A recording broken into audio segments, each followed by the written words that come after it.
Assalamualaikum warahmatullahi wabarakatuh. Pemirsa dimanapun saja Anda berada, selamat berjumpa kembali dengan channel YouTube Insan Dongeng. Pada malam ini saya Bang Elgi akan melanjutkan roman klasik Kalau Tak Untung bagian ke-15. Terima kasih kepada semua subscriber yang selalu setia menemani. Semoga kita diberikan kesehatan dan selalu diberkahkan rezekinya. Selamat mendengarkan. Antara 4 hari barulah Masrul dapat balasan dari Rasmani. Bukit Tinggi, Kakanda Masrul, sebelum Adinda memberi keputusan, telah Adinda timbang dahulu buruk baiknya. Adinda buat ini ialah bersangkut dengan perjanjian Kakanda itu. Adinda tak suka Kakanda mungkirkan janji. Itulah sebabnya lambat Kakanda maka dapat balasan. Jadi keputusan itu bukanlah keputusan terburu-buru, diburu hawa nafsu dengan godaan hati marah dan lain-lain. Sebab itu tak dapat dan tak boleh Adinda tarik kembali. Tentang kehidupan Kakanda yang tak suci itu telah juga Adinda dengar dari orang lain. Tetapi mulanya Adinda tak percaya karena tak Adinda sangka Kakanda akan selemah itu. Dapat digoda setan, ditewaskan iblis. Sekarang Kakanda sendiri yang mengatakan, tentu Adinda harus percaya. Dan amat sedih hati Adinda mendengarnya, sedih bercampur pilu. Tentang hati Adinda kepada Kakanda tak perlu Kakanda tanya lagi. Cukup rasa-rasanya, tanda-tanda pada Kakanda yang mengatakan Adinda mencintai Kakanda sepenuh hati. Dan cinta Adinda itu ialah cinta perempuan, cinta ibu, cinta adik, cinta istri, cinta sahabat yang tak lapuk oleh panas, yang tak hancur oleh hujan. Sungguh pun demikian, taklah dapat cinta itu menyuruh Adinda merebut Kakanda dari anak istri Kakanda, melainkan sebaliknya juga. Cinta Adinda memikirkan keadaan Kakanda. Adinda beringin Kakanda akan mendapat bahagia yang sepenuhnya. Tentang terasa atau tidaknya oleh Adinda bahasa Kanda mencintai Adinda, sukarlah Adinda akan menjawabnya. Siapa akan merasa bahasa seseorang mencintainya, sedang orang itu mengambil orang lain dengan kemauannya sendiri, dengan tak seizin orang tua dan ninik mamaknya. Kalau kiranya ada orang yang memaksa Kakanda, dapat juga Adinda menyangka bahasa Kakanda mencintai Adinda. Agak hati Adinda tak ada orang akan berpikir demikian, atau barangkali hanya seorang yang tak tahu akan harga dirinya. Sungguh pun demikian, karena Kakanda telah berkata demikian, tak mau pula Adinda mengatakan Kakanda berdusta. Orang yang Adinda percayai dari kecil tentu takkan mau berdusta pada Adinda. Adinda menghargai cinta Kakanda, dan Adinda junjung di atas batu kepala Adinda. Tetapi Kakanda, baiklah kita hentikan memperkatakan perkara ini. Sekarang kita tahu bahasa kita cinta mencintai, cukuplah itu. Dan marilah kita teruskan persahabatan kita dengan cara persaudaraan seperti biasa. Lebih dari itu tak akan mungkin juga. Salam Adinda, Rasmani. Surat Rasmani itu bukanlah menyenangkan pikiran Masrul, melainkan menambah memusingkan kepalanya. Hatinya buntu dan perangainya seperti orang setengah gila. Yang dikerjakannya banyak yang tak selamat dan kehidupannya bertambah buruk. Anak istrinya tak diacuhkannya. Mulanya dengan maksud supaya istrinya minta ditinggalkannya, dan akhirnya telah menjadi sifat kepadanya. Surat Rasmani tadi balasnya dalam hatinya. Sudahlah, ini yang disukai Rasmani rupanya. Ini tandanya ia cinta. Ia berkehendak aku melarat. Ia beringin aku menderita. Ia mau aku terperosok ke lubang dalam, ke jurang kesengsaraan. Sesudah Masrul beristri, dicobalah oleh Rasmani akan melupakan orang yang dicintainya itu, akan menghapuskan bayangannya dari ingatannya. Tetapi alangkah sukarnya karena Masrul dicintainya sepenuh hati, dikuranginya membuat surat, dielakkannya percakapan tentang Masrul, dan dihindarkannya sesuatu yang boleh mengingatkan dia kepada Masrul. Karena ia seorang yang bekerja dan cukup urusan yang akan merintangi hatinya, dapatlah juga ia menghilangkan wajah Masrul yang selalu terbayang-bayang di matanya. Lebih-lebih selama ia tinggal di Bukit Tinggi, negeri yang jauh lebih besar dari kampungnya. Dicarinya sahabat, disatukannya hatinya kepada pekerjaannya, dipelajarinya bahasa Belanda, ditambahnya pengetahuannya tentang menjahit dan pelajaran agama, dibacanya buku dan surat kabar dan lain-lainnya. Dengan demikian lupalah ia kepada Masrul dan hilanglah kemauannya akan bersuami. Tetapi alangkah tercengangnya menerima surat Masrul mengatakan ia tak beruntung dan menunjukkan cintanya. Api yang telah hampir padam itu mulailah kembali memperlihatkan cahayanya, menyala makin lama makin besar. Dengan susah payah ia menghilangkan dan memerangi kata-kata hatinya supaya menurut pikirannya, menurut kemauan akal dan adabnya. Masakan saya dapat ditewaskan hawa nafsu? Masakan saya akan lemah? Biarlah Bang Masrul lemah. Saya takkan mau memperturutkan kehendaknya. Saya akan memperlihatkan kekuatan saya, akan menunjukkan saya lebih kuat daripadanya. Tetapi amat susahnya ia menahan cinta yang meresap ke hati jantungnya sehingga hampir lalai ia akan kerja dan kewajibannya sehari-hari. Ia tahu bahasa dengan sepatah kata ia akan mendapat Masrul kembali. Tetapi hal itulah yang tak disukainya. Ia seorang perempuan yang telah mengecap pengetahuan. Meskipun amat sedikit, tak mau ia berbuat seperti itu. Tak mau ia merampas suami orang, merampas bapak anak orang. Ia tak suka namanya dan Masrul akan buruk. Bukankah orang melihat yang di luar saja? Siapa yang tahu batinnya? Siapa yang tahu bahasa Masrul menderita? Dan bahasa ia mau kepada Masrul? Karena kasihan dan sebab cintanya yang amat besar. Sebab itu dimatikannya hatinya, dibuatnya surat mengatakan Masrul tak boleh meninggalkan istrinya dan lain-lain. Tetapi kecewa dan kesal juga hatinya ketika suratnya yang kedua tak dibalas Masrul. Kadang-kadang menyesal ia karena telah berlaku sekeras itu kepada dirinya sendiri dan kepada Masrul. Apa salahnya kau terima saja permintaan Bang Masrul? Bukankah orang kampungku sendiri tahu bahwa pertalian kami telah lama?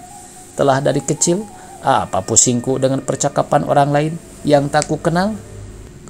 Muslimah itu tentu tak dapat berkecil hati kepadaku karena ia tahu bahwa ia sendiri yang merebut.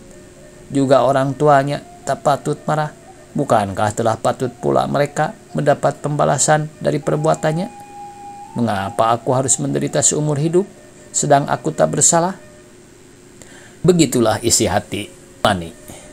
6 bulan sudah berlalu sesudah ia membuat surat itu, suatu pun tak ada yang terjadi di atas dirinya, kecuali hatinya yang bertambah hancur dan pikirannya yang bertambah banyak memikirkan Masrul. Dan alangkah terkejutnya ia pada suatu petang ketika ia melihat keluar rumah dan nampak seorang muda menuju ke rumahnya. Dengan tak diketahuinya ia telah berdiri di ambang pintu dan ketika Masrul berdiri di tengah, terlompatlah mulutnya. Bang Masrul? Iya, abang ini, kata Masrul sambil melompat ke rumah dan mengambil tangan Rasmani dengan kedua tangannya. Sebentar mereka berpandang-pandangan dengan tak berkata-kata sepatah pun juga. Kemudian dihelaknya tangannya lambat-lambat oleh Rasmani dari genggaman Masrul dan dihapusnya air matanya yang telah membasahi pipinya. Dengan kata-kata menahan tangis, disilahkannya Masrul duduk. Kemudian pergilah ia ke belakang akan memberitahu ibunya tentang kedatangan Masrul. Ibunya pun terkejut dan berlari ke muka akan menemui Masrul. Pertemuan ini pun amat membesarkan hati kedua belah pihak, sehingga Ibu Rasmani tak dapat pula menahan air matanya, lebih-lebih melihat air mata Masrul berlinang-linang.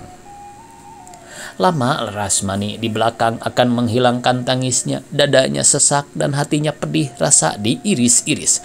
Pertemuan itu amat mengejutkan dia dan melukai hatinya yang telah rusak itu. Ketika dipanggil ibunya, barulah ia keluar kembali dan amat kesal hatinya karena air matanya tak hendak kering-keringnya. Meskipun telah payah ia mencoba akan tertawa sesudah melihat kepada Masrul kembali, sesaklah pula dadanya dan dengan tak tertahan-tahan berhamburanlah pula air matanya. Diletakkannya tangannya di atas meja, ditekurkannya kepalanya ke situ, dan dengan tak malu-malu kepada ibunya dan Masrul, menangislah ia terseduh-seduh. Ibunya dan Masrul menghapus air matanya pula dan melihat kepada Rasmani dengan tak berkata-kata sepatah juga. Belum pernah Rasmani merasai dan mengetahui berapa besar cintanya kepada Masrul lebih dari di waktu itu. Belum pernah ia tahu di arti cinta yang sebenarnya ketika itu terasa benar olehnya dan meresap ke hati jantungnya. Lebih-lebih melihat muka Masrul yang kurus dan pucat itu, amat sedih hatinya, pedih bagai diiris dengan sembilo. Masrul pun demikian ketika itu terasa benar olehnya berapa besar cintanya kepada sahabatnya dari kecil itu dan menyesal dengan sesal yang tak berkeputusan atas kesalahannya yang telah lalu. Atas perbuatannya yang tak dengan pertimbangan dahulu itu, belum pernah ia merasai sesal yang sebesar waktu itu. Meskipun telah lama terasa olehnya bahasa ia telah sesat, belum pernah ia menderita seperti ketika itu. Walaupun telah bertahun-tahun ia tak mengecap kesenangan dan bahagia, tetapi harapan yang besar menimbulkan kekuatannya, dan dengan gugup menahan hati, berkatalah ia, "Sudahlah Mani, jangan menangis lagi. Abang haus benar. Carilah air semangkuk." Besar hati Rasmani boleh meninggalkan tempat itu karena ia telah merasa malu memperlihatkan kelemahannya. Dengan tak menjawab sepatah jua, berdirilah ia dan pergi ke belakang sekali. Sementara menghidupkan api dan memasak air itu, melayanglah pikirannya kemana-mana ke masa dahulu ketika ia masih kecil, masih di bangku sekolah. Kepada 6 tahun yang lalu ketika Masrul akan berangkat, ke waktu Masrul beristri dan lain-lain. Sudah itu teringat pula olehnya isi surat-surat Masrul dari mula sampai yang penghabisan. Bermacam-macam pertanyaan memenuhi kepalanya. Mengapakah ia kemari? Tempohkah ia? Karena sakit? Alangkah kurusnya, pucat sebagai mayat. Di manakah anak istrinya? Ya Allah, apakah pikirannya melihat aku menangis?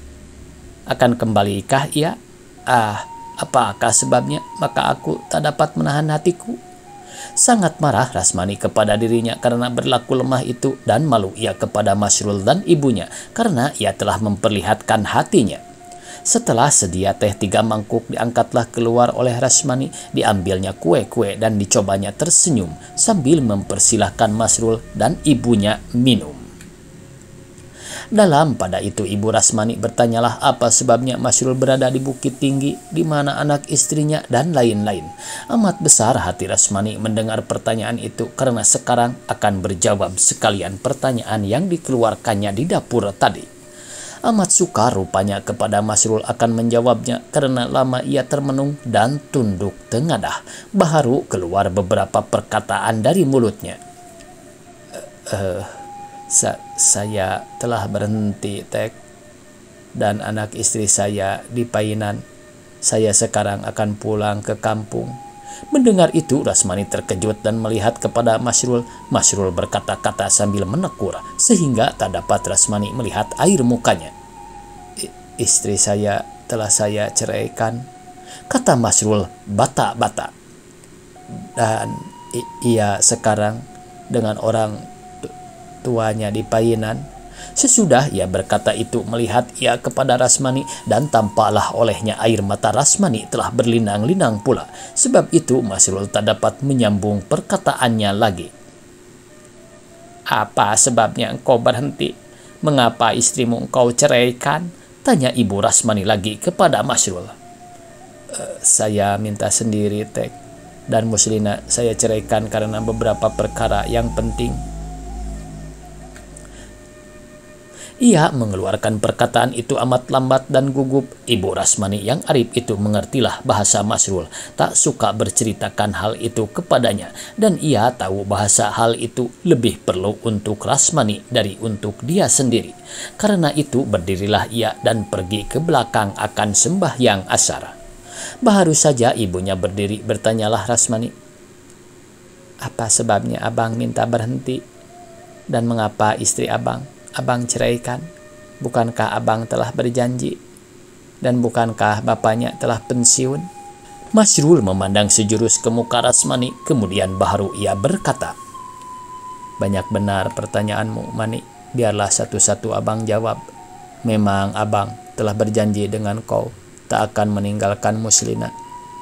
Besar Singgalang dan Merapi, lebih besar penderitaan abang karena akan menepati janji itu. Tetapi abang turut, abang tepati. Karena itu kehendak kau. Engkau suka abang melarat, engkau suka abang menanggung. Sebab itu abang serahkanlah nasib abang kepada keadaan itu. Berat Rasmani, amat berat. Rasa akan runtuh bahu abang karena memikul penderitaan itu. Sekalian nasihatmu yang baik itu, sekalian tanda kecintaan yang engkau tunjukkan itu, bukanlah menguatkan abang, membersihkan diri abang, menjadi penawar pengobat abang, melainkan sebaliknya, ia telah menjadi racun yang telah membinasakan darah, benak dan hati abangmu ini. Kehidupan abang bertambah buruk, penderitaan abang bertambah besar, istri abang bertambah cerewet, caci makinya kian banyak, sekaliannya abang tanggung. Karena itulah yang kau sukai. Pekerjaan abang di kantor tak berketentuan lagi, badan selalu tak senang, perasaan tak enak, kepala pusing, pikiran berkacau, makan dan tidur amat kurang. Ya, apa boleh buat, itu kehendak adik abang yang sangat kasih dan cinta pada abangnya." Masrul berhenti dan melihat kepada Rasmani sejurus. Rasmani menekurkan kepalanya ke meja dan menopang kepala itu dengan kedua tangannya. Karena Rasmani tak berkata apa-apa, diteruskan Masrullah ceritanya. "Dalam pada itu abang mendapat seorang sahabat yang sebenarnya tulus dan ikhlas. Ia guru kepala di Padang, naik dari guru bantu dari Painan. Engku Muhammad Rasyad mencoba memberi nasihat istri abang dan mendekatkan diri kepada abang, sehingga berkuranglah buruknya kehidupan abang. Abang telah banyak pula di rumah dan tak berapa lama lagi pergi ke komedi gambar, rumah kopi dan lain-lain. 2 bulan yang lalu kami dapat surat mengatakan Bapak Muslina dapat pensiun karena sakit-sakit dan ibunya penyakitan pula. Dengan taktik Engku Rasyad dapatlah ia menggerakkan hati Muslina supaya pulang ke Painan, akan mengurus orang tuanya yang sakit-sakit itu. Sesudah Muslina pulang, abang pindah ke rumah Engku Rasyad. Meskipun kehidupan abang telah berubah benar, tetapi karena badan abang sakit-sakit dan pikiran tak tetap juga, pekerjaan abang pun tak baik jalannya. Abang takut nama abang akan buruk, karena selama ini boleh abang katakan, sekalian pekerjaan abang baik dan sekalian induk semang abang bersenang hati atas diri abang. Sebab itulah abang minta berhenti. Dan 5 hari yang lalu abang terima surat berhenti abang itu. Ini dia, abang diberhentikan dengan hormat. Ketika surat permintaan itu abang buat pula surat kepada Muslina menceritakan maksud abang itu. Mula-mula abang dapat surat mengatakan ia sesuai akan maksud abang itu. Katanya baik untuk kesehatan abang, dan 3 hari yang lalu abang terima lagi surat dari orang tuanya meminta Muslina ditinggalkan karena tak mungkin ia akan menurutkan abang ke Bonjol karena mertua abang suami istri sakit-sakit. Kemarin abang buatlah surat cerai untuk Muslina dan abang kirimkan ke Painan, dan hari engkau lihat abang di hadapanmu. Engkau lihat Rasmani, bahasa abang ada menepati janji dengan adinda itu. Besok akan abang ulang cerita ini di hadapan seseorang yang juga mengaku kasih akan abang dan berlaku keras seperti engkau, yaitu ibuku. Rasmani, sekarang telah kau dengar semuanya, dan katakanlah kepada abang apa pertimbanganmu tentang perbuatan kakanda itu." Rasmani tak menjawab sepatah pun, dadanya sesak, hatinya penuh menahan tangis yang tak hendak berhenti-hentinya keluar. Amat ingin Masrul akan meminta Rasmani ketika itu akan jadi istrinya, akan tetapi ditahannya hatinya, malu ia kepada Rasmani dan kepada dirinya sendiri karena ia tak berpekerjaan. Sedang Rasmani sendiri makan gaji, terasa olehnya bahasa permintaannya tak akan ditolak Rasmani, tetapi itulah yang hendak dilakannya. bersambung. Billahi taufik wal hidayah. Wassalamualaikum warahmatullahi wabarakatuh.